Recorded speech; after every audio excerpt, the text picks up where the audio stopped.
Hello again everybody, back with another video. This time I'm going to cover a video that was shot by David of the Wide Awake channel, and absolutely fantastic nighttime footage. I've called it globe shattering observations, and it truly is. So I've done the analysis for it. I will include some of David's original video. So firstly, let's just have a quick summary that the Crystal River Power Plant, Florida, was observed from 27.6 miles away at viewing heights of 29 inches and 4 inches above sea level. So as low as you possibly can get before you wreck your camera. So absolutely amazing footage. So firstly, I'll let David explain exactly where he is with a little bit of help of some imagery from me. Then we'll look at the distance involved and the location, exact location where David is, and then we'll get into the video, and I'll come back with more comments and analysis after that.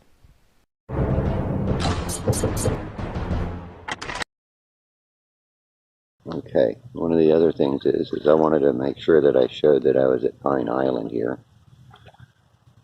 Kind of hard to tell but that's the observation deck. This is a little kayak or boat little ramp here. There's my camera. And again, there's the pavilions, the bathroom, parking lots out there on the other side of those lights.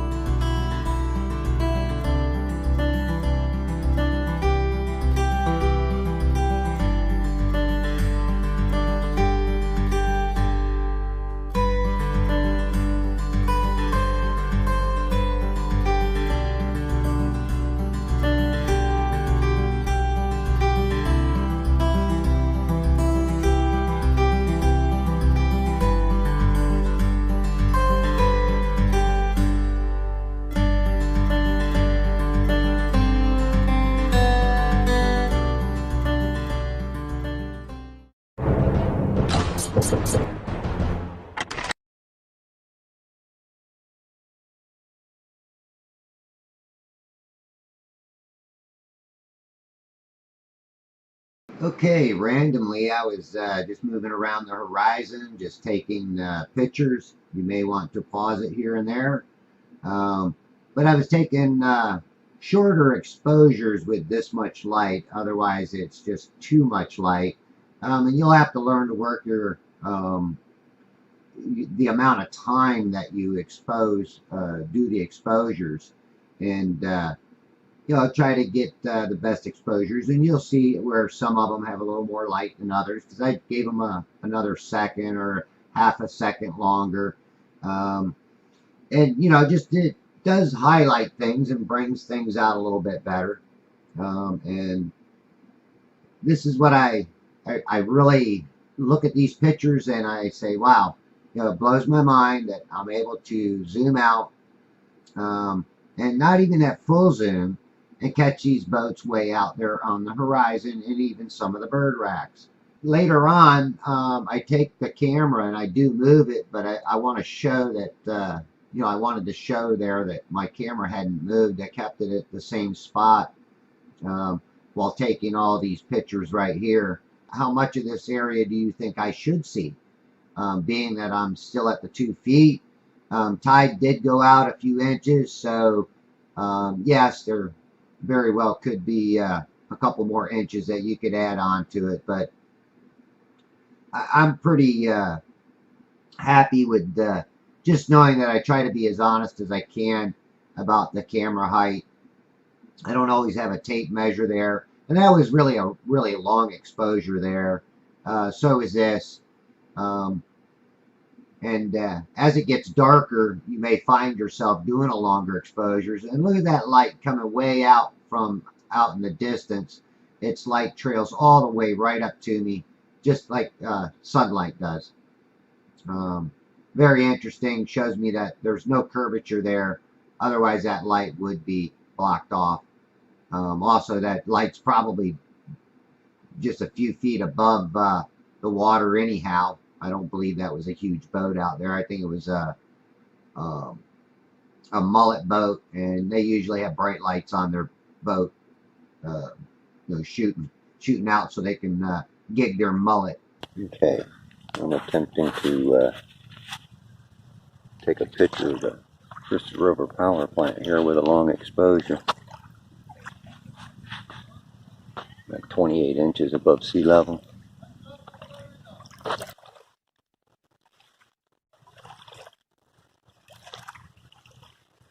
There it is. Now what this setting does is it does do an hour and 50 minutes, and it gives you a couple of pictures instead of just a bunch of pictures. It overlaps and overlaps and overlaps them. Just keeps stacking them on top of each other. And look at there, I'm not even fully zoomed in either. All right, I'm going to stop it. I'm going to shut my camera off, and I'm going to do a bunch of just long exposures on it right now.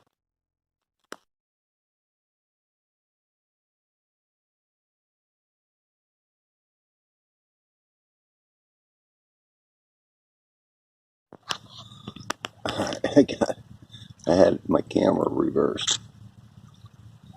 There it is, look at that. That's the Crystal River Power Plant. And the water rolling up to the shore here. And tide is slowly going out. Whoa, that is some picture there. Look at that. That is amazing. And I don't even think I'm fully zoomed in on it. A lot of times it's hard for it to focus in this short time that the picture pops up. Bam, look at that. Wow. I put out these videos, and this again is at 28 inches, maybe 30 inches if you want to add on a couple, just because I was a little above the water. But I get brave right here at the very end, and my battery was running low, so I wanted to get out of there. The bugs were biting, so I did a couple more pictures at a much lower perspective, and then got the heck out. All right, check out this. Okay. Now we're getting real serious.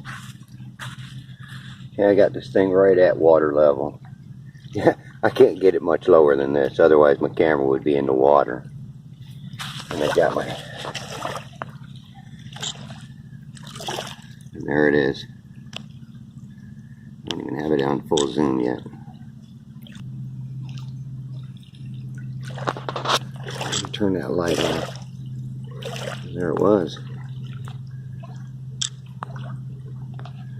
I'm going to zoom in a little bit more. I think I got a little more zoom on it. There it is. Look at that. Look at that. All right, let me shut her down. Look at that. There's the Crystal River Power Plant. And this is it. Ground level. And like I said, I can't get no lower than this. I am right in the freaking water practically. I got it sitting on a tablet here. And there it is. Look at that. All right, I'm done. I think I kicked the globe in the ass tonight. All right, as you can see, there is some land and some mangroves out there that do block you out from the horizon, and I'm saying that part at the bottom where the trees and mangroves are blocking out the rest of the bottom end of those power plants. If it wasn't for that, you'd probably see the entire thing, except for the bottom end of it, would probably have some compression to it. Again, I wanted to save the best for last, and I don't think I could get any lower than what I did. Again, thanks for watching. and appreciate it. Right, some amazing footage there of the power plant from a massive 27.6 miles. So fantastic level Earth photography from David of Wide Awake channel. So let's just take a look at this power station. Now this isn't quite the angle, because in David's view these two chimneys were basically overlapping, but we can see this main stack for units 4 and 5, and I'll just explain that. So this is the new stack for units 4 and 5. This is the duct to the stack, which you can see in David's video. These are the old disused stacks for units 4 and 5. This is the windows and glass of the generation system, and these are the cooling towers. Okay, so I've also managed to find a nighttime shot. This is clearly from a very similar angle because these chimneys are overlapping, and we've got this main chimney here, which you can see is in use, and the two lines of lights that David shot.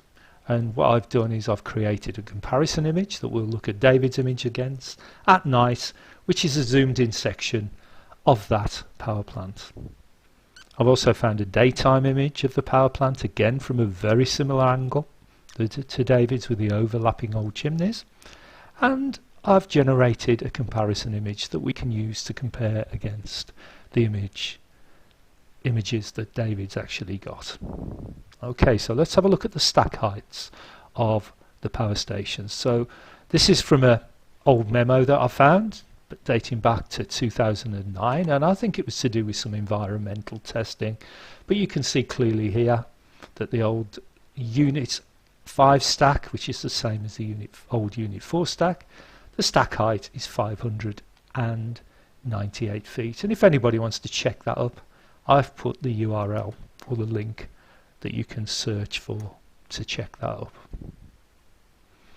And this is to confirm the height of the new 4 and 5 stack, and all you really need to do is a lot of blurb here, but at the bottom you can see it's 550 feet tall. So I've just pulled that text out and explained it here. So we've got 550 feet from ground level, and the other chimney was 598 feet, both chimneys. So this is just to summarize it. So I've worked out the height of this based on the image ratio. That duct that feeds the stack is around 120 feet up. Total height to the top of these old chimneys is 598, and the total height of this stack is 550. And this was clearly visible in the Wide Awake image. So total height of stacks above sea level. First, I'll do a little bit of analysis of the ground height above sea level based on Google Earth. So we'll just play a little video there. So as you can see in that little red box at the bottom right is the height, and it's around about 10 feet on average. So I'm going to use 10 feet. Okay, so in summary, we've got this new common stack is the 550 plus 10 for the height of the ground above sea level, so 560 feet. These two chimneys are the 598 plus 10, which is 608 feet above sea level. And based on image ratio, just by measuring these on the screen, these cooling towers are around about 450 feet high. So confirm that. So those are the heights. So struggle to argue against those. Anybody will struggle because I've found the original references. So let's have a look at the curvature loss. This is for the 29-inch observation, or 2.4 feet, and this is the distance, 27.6. This is my calculator, which is just purely based on circles, geometry, trigonometry, Pythagorean theorem, and for these values of 2.4 feet and 27.6 miles, we've got an horizon at 1.9 miles. We've got 440.5 feet of height hidden below the horizon. So certainly already we shouldn't be seeing or hardly anything of cooling towers. But so that's that. And just for a cross check, this is the Earth curve calculator that you can find online. The link's there. And as you can see, I've put in the observation height 2.4 feet, distance 27.6 miles, and we've got our 440.5 feet and the horizon at 1.9. So spot on. So that's two sources. So the 440 feet is confirmed. Okay, so just a view to what Wide Awake should see, just in comparison. There's the power station. There's his camera. This is his line of sight. This is the horizon to the centre, so they're perpendicular to the centre of the ball Earth of radius 3959. Nothing should be visible below the line there. And we've got 1.9 miles to the horizon, and we've got 27.6 miles to the power station, and we've got 440 feet hidden behind the curve from the horizon. Fairly straightforward stuff there. So let's take a look now at Wide Awake's images from that video. This is one from 29 inches.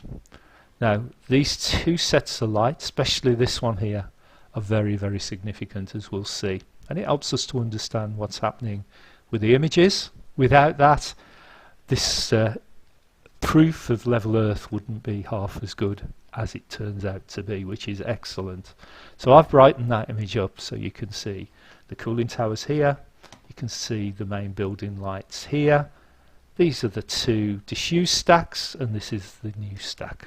So, but we've also got trees obscuring the view. These aren't by the power station, these are before it, so you probably would be able to see all the power station if it wasn't for the mangroves and that crop of land that's between where a Wide Awake is and the power station itself. So I'm saying that you could probably see all of that, and this here is very significant because this is the duct that's going to the new stack, and it all looks a little bit squashed, I know, and we will look at that when we do the image comparison. Here's another image. So as you can see quite clearly here, there are trees and maybe a bit of land way before the power station obscuring all the view, but it's looking pretty much like most of the power stations there. So we'll do a little bit of image comparison now. So that nighttime reference I showed, I'm going to compare Wide Awake's image against that nighttime reference. So let's just draw some lines in so that we can actually see the edge of the power station cooling towers, the centre between the two stacks here, and I've drawn one through these lights on the common new units 4 and 5 stack. And you can see in this foreground we've got a lot of obstruction to the image behind. So take that away and you can imagine you would see the whole power station. If we actually pull up the reference image, so I'll slide that up now. Here's the reference image. You can see, looking where those two lines on the stack on the right are, that we've got a massive amount of compression in this image. But you can see we've clearly got those two lines of lights in. Now, that bottom set should be well obscured with 450 feet of curvature missing due to curvature, but you can see these stacks here, there's a massive amount. There's also a lot of trees in this one obscuring the plant too, but look at the compression. Yeah, so a massive amount. If I move it to the side, you can see how much compression there is on that image, but we're still seeing nearly all of the power station. So let's move that one out of the way, and let's bring down an image that I've actually compressed. So all I've done is left the horizontal aspect the same, and I've shrunk the vertical aspect until we match the heights. And watch this. See? Those lights there match now. Look how compressed that image really is. The difference could be that there's a greater obstruction on this due to that mangrove swamp or whatever's in the way there. But we've got virtually all the power station there. But we've clearly got image compression. So let's now take a look at a comparison for the daytime image and see if we can see a similar thing there. Okay, so let's bring up the full size image and see what we get there. So here we go. Again, look, we've got that massive amount of compression, but a lot of the image is probably there. So see how much compression? About half the image size.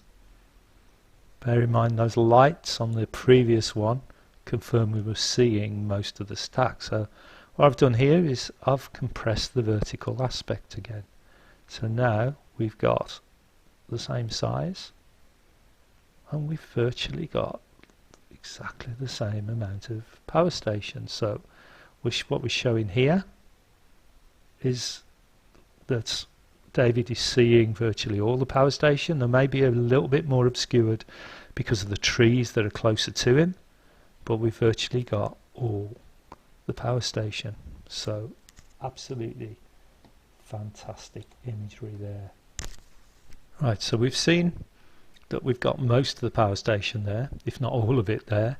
And let's have a look at what we would see if we truly did live on a ball of radius 3,959 miles. So there's the 440 line, there's the 608 feet taller stack, and this is what David would see if we lived on a ball and he was 29 inches above the water taking a photograph of the power station from 27.6 miles away. So clearly we don't live on a ball. So fantastic imagery from David there, but he hasn't finished at that. We've got these two images here.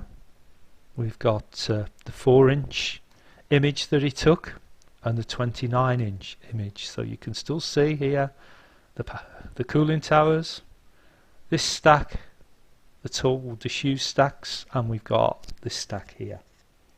So if we look now at doing some image comparison, let's put some lines in so we can align the images. So this is the 4-inch image, moving it down, put it by the side, and look what we've got.